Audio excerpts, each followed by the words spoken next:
Halo, selamat siang bagi sahabat Altin di mana saja berada. Hari ini saya akan menjelaskan tentang tipe-tipe pemanasan. Ya.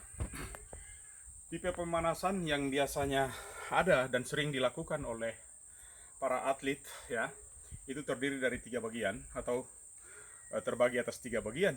Yang pertama adalah tipe pemanasan pasif, ya.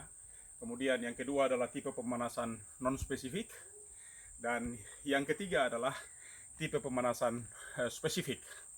Bagaimana itu diterapkan? Biasanya tipe pemanasan yang pasif itu adalah dilakukan dengan cara-cara yang pasif, ya. Itu bisa dilakukan ketika orang dalam keadaan normal, atau bisa juga dilakukan manakala atlet itu sudah mengalami kelelahan, ya, sehingga dia sudah mungkin lebih memilih gerakan yang diam, tapi dia melakukan pemanasan untuk meningkatkan suhu tubuh kita, ya, menyiapkan otot-otot kita untuk beraktivitas secara lebih berat. Maka dia bisa melakukan dengan misalnya mandi air panas, ya.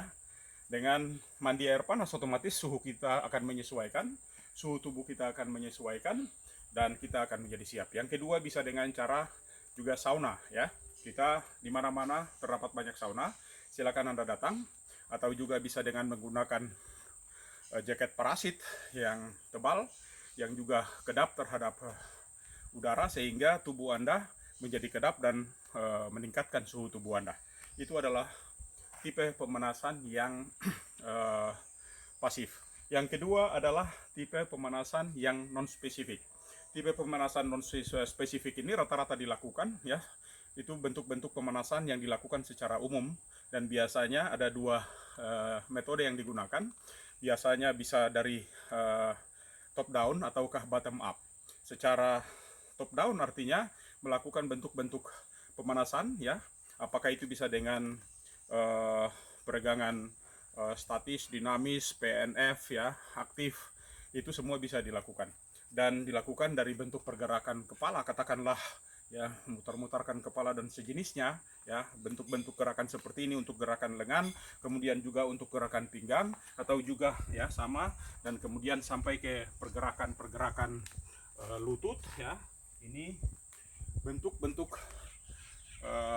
pemanasan yang non spesifik. Anda juga bisa melakukan secara bottom up, artinya melakukan mulai dari pergelangan-pergelangan kaki. Anda bisa memutar-mutar, ya, entah kiri dan kanan secara terbolak-balik, dan ataukah kemudian di lutut Anda bisa melakukan bentuk-bentuk pergerakan, ya, untuk lutut, atau juga untuk pinggang Anda bisa melakukan berbagai bentuk aktivitas pergerakan, ya, untuk meningkatkan membuat otot-otot di seputar tokok siap, ataukah juga bisa di seputar lengan, ataukah juga bisa di seputar kepala. Itu bentuk-bentuk atau tipe peregangan non spesifik, ya, dan itu biasanya dilakukan dalam durasi, ya, antara 5 menit bisa sampai 30 menit, ya. Itu untuk atlet-atlet yang belum siap bisa dilakukan 5 menit, 10 menit sudah cukup, tergantung masing-masing orang dan termasuk kualitas fisik dari masing-masing atlet. Yang ketiga adalah bentuk pemanasan yang spesifik. Bentuk pemanasan ini sudah menjurus kepada spesifikasi dari masing-masing cabang.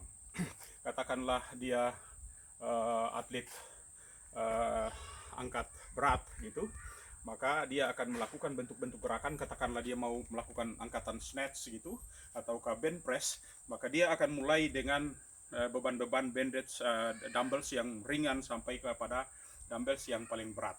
Jadi itu bisa dilakukan pada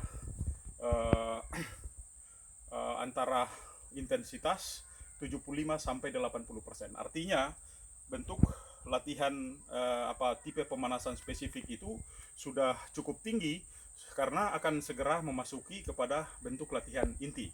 Itu, ya.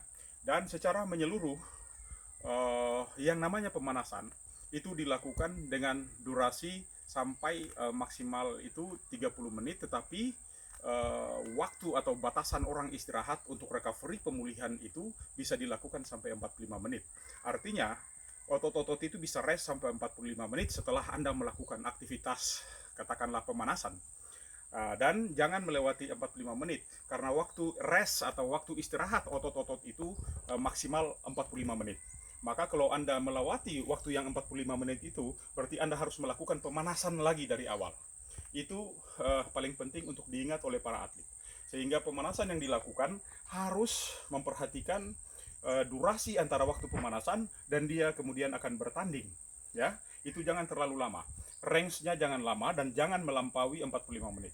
Kalau melampaui 45 menit, otomatis saya menyarankan Anda untuk segera melakukan lagi pemanasan ulang karena otot-otot Anda kembali pada titik nol. Demikian, sekian, salam sahabat Altim.